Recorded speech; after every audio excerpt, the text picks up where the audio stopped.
वंचित वंचित समाज बोला जाता है कि जब तक ये बुद्ध धर्म नहीं ग्रहण कर लेंगे तब तक हमारे समाज का कल्याण नहीं होगा। और वो अगर बाबा साहब 2 या 3 वर्ष और जिंदा रह जाते तो मैं मानती हूँ या हम लोग मानते हैं कि बाबा साहब ये परिवर्तन ला सकते थे।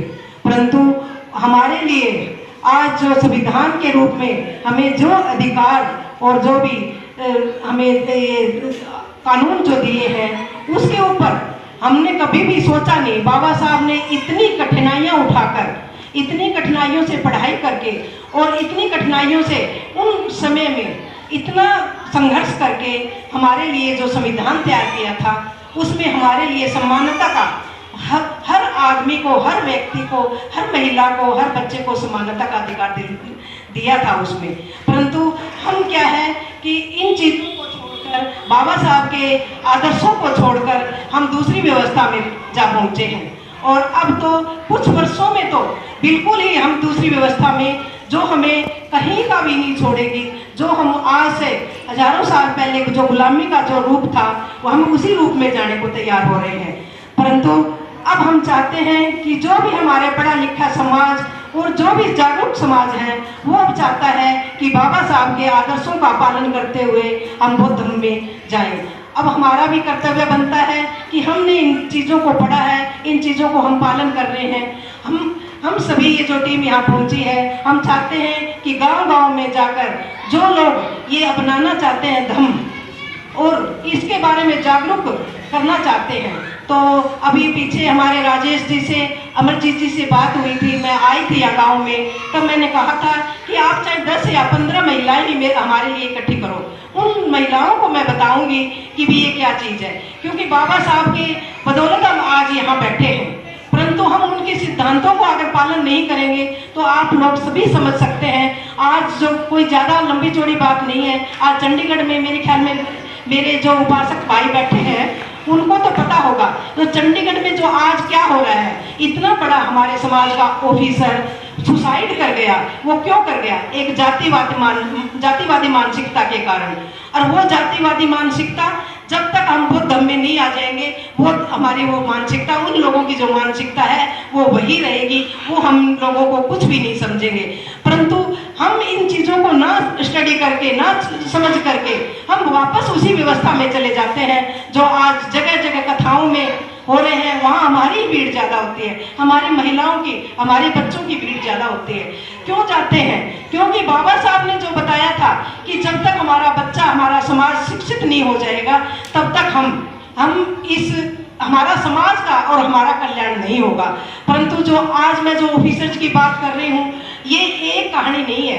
आप मेरे ख्याल में कहीं प्राइवेट क्षेत्र में चले जाओ, चाहे कहीं सरकारी क्षेत्र में चले जाओ, ये हर एक आदमी के साथ ये हम प्रताड़ित होते हैं, हमारा शोषण होता है। चाहे स्कूलों में चले जाओ, चाहे नौकरियों में चले जाओ, कहीं भी जाओ।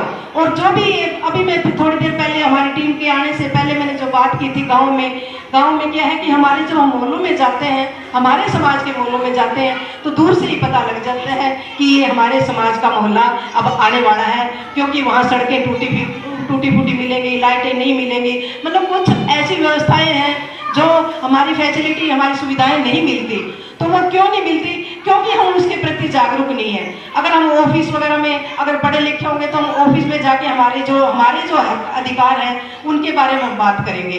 जो भी हमारे बड़े लोग, परिवार के, समाज के जो भी प्रशिक्षित लोग हैं, उनकी ये ड्यूटी बनती है कि हमारे मोहल्लों का, हमारे बच्चों का, अगर हमारे स्कूल में जो बच्चे जाते हैं, सरकारी स्कूलों में हमारे बच्चे पढ़ते हैं, उनमें अगर पढ़ाई अगर अच्छी नहीं है, वो भी हमें देखना होता है कि वहाँ भी हम जाके बात करेंगे तो वो लोग देखेंगे। नहीं तो कोई नहीं चाहता कि इस समाज के बच्चे पढ़ लिख के आगे जाएं और हमारे ऊपर ये राज करें या हमारे ऊपर हुक्म चलाएं। तो ये वो क्या है कि हम जब कहते हैं ना कि कोई भी चीज़ थाली में डालकर कोई परोस के हमें नहीं देगा, उसके लिए हमें संघर्ष करना पड़ेगा। उसे हमें अपने हक और अधिकारों की बात करनी पड़ेगी कि हमारे हक और अधिकार क्या है जो बाबा साहब डॉक्टर भीमराव अम्बेडकर ने हमें दिए थे। और जो भी आज जो संविधान की जो उल्लंघना, जो भी संविधान को छोड़कर, अभी मैंने अभी थोड़ी देर पहले बात की थी मनुस्मृति की। मनुस्मृति अगर आप संविधान ना पढ़ो, चाहे मनुस्मृति भी पढ़ लोगे तो भी आप लोगों को पता लग जाएगा कि हम कहाँ थे और अब हम कहाँ हमें भेजा जा रहा है। उसी से हमें समझ में आ जाएगी कि आने वाला समय हमारे लिए क्या है। अब नौकरियां सब खत्म हो चुकी हैं, हमें आपस में, दलित समाज को आपस में ए और बी करके बांट दिया गया। जो भी है, किसी में अगर हमारे योग्य नहीं है बच्चे तो वो अपने जनरल में दे देते हैं सीटें। तो क्या है ये, हमारे समाज का कोई भी प्रतिनिधित्व जो कर रहा है वो सारे अभी गुलाम बने हुए उन लोगों के, वो भी आवाज नहीं उठाते। जब तक हम शिक्षा के रूप में हमारा ज्ञान प्राप्त नहीं करेंगे तब तक हमारा ये हक और अधिकारों का हमें नहीं पता लगेगा। अब मैं बात करूंगी थोड़ी सी महिलाओं को। महिलाएं हैं वो भी, मैं चाहती हूँ कि भी वो भी जागरूक हों, क्योंकि हम भी आप जैसे महिलाओं में से ही निकल के आए हैं, हम भी गाँव में रहे हैं। परंतु जब तक हमें नहीं पता था इन चीज़ों का तब हम नहीं इनके बारे में बात कर सकते थे। पर मैं ये चाहती हूँ कि हमारी महिलाएं हैं, हमारी युवा लड़कियां बैठी हैं, ये इनके बारे में समझे कि ये व्यवस्था बौद्ध धर्म की क्या व्यवस्था है और जो मनुवाद की व्यवस्था, जो मंदिर मस्जिद की और जो कथाओं की क्या व्यवस्था है, वो हमें कहाँ लेके जाएगी, और ये जो हमारे महापुरुषों की जो हमारे लिए व्यवस्था बनाई वो हमें कहाँ लेके जाएगी। और हम कुछ ऐसा है, हमारा जब समाज जब जागरूक हो जाएगा तो वाकई हम वहाँ राज करेंगे। जो 80% बोलने में आता है दलित समाज जो है, जो हमारे ऊपर राज हो रहा है, वो ऊपर जो व्यवस्था है वो कितने % लोगों की है सबको पता है। हर जगह हमारे ये बताते हैं कि ये जो बाबा रूप में जो ये काम करते हैं उनके पीछे हमारी भीड़ है। वहाँ क्या है, 5% लोग जो ऊपर होते हैं वो हमारे ऊपर व्यापार करते हैं उन बाबाओं के साथ में। जब भी कोई भी, जितनी भी फैक्ट्रियां हैं, जितनी भी कोई चीज़ें हैं वो उन लोगों की हैं। हम वहाँ जाते हैं, वहीं के वो हमें बताते हैं कि ये चीज़ खरीदो, वो चीज़ खरीदो, वो उनकी व्यवस्था में वो हमारे ऊपर फैक्ट्रियां चलाते हैं। और जो बाकी हम तो क्या, हम कहाँ उलझे हुए हैं, हम सिर्फ रीति रिवाजों में और ब्याह शादियों में जो है खर्च करते हैं, जो हमारा लिए कोई काम की नहीं है। हमारे पास पैसा नहीं है, हमारे पास जमीनें भी नहीं है, हमारे पास कुछ ऐसी भी आर्थिक कोई मजबूती नहीं है जो हम कर सके, परंतु फिर भी हम उन उलझनों में, उन समस्याओं में बसे रहते हैं। बच्चों की पढ़ाई के ऊपर हम ध्यान नहीं देते, परंतु जो भी है रीति रिवाज है, जो छुच्छक का रीति रिवाज होगा तो वो पूरा करेंगे। अगर कोई भी ब्याह शादी में है, अब जैसे मैंने मेरे बच्चों की 3 बच्चों की शादी करी, 3 बेटे हैं मेरे पास, मैंने 1 रुपया भी वहाँ उन परिवारों से नहीं लिया था। तो क्या हुआ, कोई सामान मैंने नहीं लिया था, कुछ भी। परंतु आज वो तीनों बहुएं हैं मेरे घर में, एक ही छत के नीचे हम रहते हैं, ना कोई लड़ाई ना कोई झगड़ा। परंतु हम अगर इतनी अच्छी सोच बना लेंगे, जो हमारे डॉक्टर के राहुल जी बंते जी हैं, जो दमभूमि के जो हमारे बड़े बंते जी हैं, वो चीज़ें ये समझाते हैं। तो मैं महिलाओं को ये कहूँगी कि दमभूमि का जब भी कोई भी प्रोग्राम हो तो ये छोटी छोटी बातें, क्योंकि आज थोड़ा समय रहेगा, सारे बोलेंगे तो थोड़ा कम वक्त है, तो छोटे छोटे प्रोग्राम में हम 15-20 महिलाओं को भी समझाने के लिए, बातें करने के लिए, डिस्कस करने के लिए हम आपके पास पहुंच जाएंगे। जो व्यवस्था की बात कर रही हूँ, अब जैसे मैं 1-2 ही उदाहरण दूंगी। अगर जैसे हमारे यहाँ छूछक है या कोई मृत्यु भोज का जो बुजुर्ग गुजरता है, उसके ऊपर हम क्या करते हैं, खर्चा करते हैं। जब वो बुजुर्ग बीमार होता है तो हमारे पास पैसा नहीं होता हॉस्पिटल ले जाने के लिए, ना हम उसके ऊपर ध्यान दे पाते। मतलब कुछ % ही होगा, 2-4% ही ऐसे लोग होंगे जो अपने बुजुर्ग की ध्यान रखते होंगे। बाकी मैंने तो बहुत सुना है कि हमारे पास समय नहीं है, वो बेचारा भूखा प्यासा या बीमारी से ग्रसित होके अपने जान दे देता है। जब उनका वो 12 या वो जो 11-12 जो करते हैं, उसमें क्या करेंगे, गुलाब जामुन लाओ जी, लड्डू लाओ जी, जलेबी लाओ जी, वो बड़ा चढ़ा चढ़ू के मतलब ऐसे कहेंगे भी इसलिए तो हमने इतना खर्चा करना है। तो वो खर्चा किस लिए कर रहे हो? अगर आपके यहाँ अब जैसे धर्मशाला बनी हुई है, अगर आप इसमें 10,000 रुपए भी एक अगर कोई दे देता है तो हमारा एक सुधार हो जाएगा इसमें भी। अगर हमारा स्कूल में कोई चीज़ की जरूरत है, वहाँ 10,000 रुपए दे दो भाई, हमने तो उन बुजुर्ग के नाम से ये 10,000 रुपए वहाँ लगा दिए। और बाकी तो हम तो बहुत लगाते हैं, कर्जदार हो जाते हैं, हमारे पास जमीनें नहीं है, हमारे बच्चे नौकरियों में नहीं है, लाख 2-2 लाख 3-3 लाख रुपए हम उसमें खर्चा कर देते हैं। दूसरी बात ये है कि भाई जब फिर बाद में वो दोबारा पर क्या होता है कि कितने बच्चे हैं जी, उनके घर से कपड़े आएंगे, हमारे तो ये रिवाज है।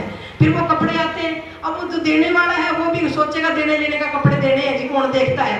वो जाएगा दुकान पे, दुकान से खर्चा जो मतलब 20,000 20,000 का, 25,000 का, 30,000 का कपड़ा खिलाएगा, जेंट्स इतने देने हैं जी, लेडीज इतने देने हैं, बच्चों को इतने देने हैं। कोई नहीं देखता खोल के उन कपड़ों में क्या है, कटा है, फटा है, पुराना है, सुराना है, कोई नहीं। जो थोड़ा सस्ता दे दो जी, वो लेके वहाँ अपना उसमें दे देंगे कि ये कपड़े उनको दे दो।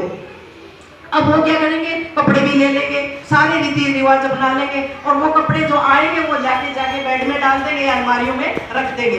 2-4 महीने, 6 महीने के कभी उन कपड़ों की जरूरत नहीं पड़ती हमें।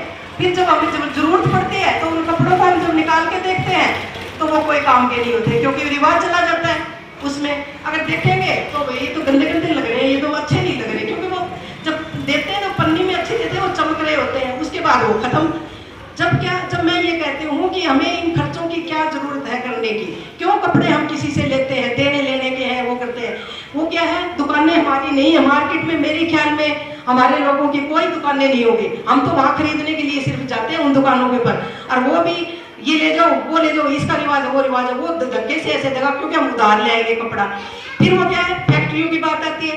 फैक्ट्रियों में क्या करते हैं, फैक्ट्रियाँ भी हमारी नहीं है। मेरे ख्याल में आप लोगों में तो मतलब हो सकता है अभी कुछ फैक्ट्रियों में हम काम तो करते हैं, पर फैक्ट्रियाँ हमारी नहीं है। वो व्यवस्था किसकी चल रही है, वो बिजनेस किसके चल रहे हैं, वो हमारे नहीं है। और खरीदार कौन है, जो खपत कहाँ हो रही है, वो हमारे समाज में हो रही है। तो इसलिए ये कहते हैं, ये तो सारा एक चक्कर ऐसा बना हुआ है सिर्फ हमारे समाज की व्यवस्था को ही तोड़ने के लिए, हम लोगों को ही कमजोर करने के लिए, कि हमारे बच्चे ये खर्चा पैसा बचा के हमारे बच्चे पढ़ ना जाए, ये सारा बना रखे। और जो ये दुकानें और जिनकी फैक्ट्रियां हैं, उन परिवारों में आप जाके पूछ लो उनके कितने खर्चे होते हैं। वो ना उसका खर्चा वो करते, मरने के ऊपर वो अगर किसी का देने लेने का है, 500 रुपए दे दिया, 100 रुपए दे दिया, वो उसी में देते हैं। लीजिए, हमारे तो रिवाज नहीं है, तो वो रिवाज सारे अपने ही है क्या, जो वहाँ हम इतने चीजें खरीद के जाते हैं, क्यों जाते हैं हम? सिर्फ ये इन चीजों के ऊपर अगर हम दिमाग से हम सारे बैठ के, बजाय हमारे बुजुर्ग हैं, बड़े लोग हैं, ताश खेलते हैं, अगर हमारे परिवार में अगर बैठ के यहाँ डिस्कस करें और ये कानून या अपने जबान में बैठ के अगर हम ये बना लेते हैं हमारे नियम, तो वाकई हम एक अच्छा समाज बना लेंगे, और वो जो समाज है वो देश के लिए भी काम करेगा। तो मैं औरों को समय दूंगी, मैं ज्यादा ना बोलते हुए, जय भीम, जय संविधान।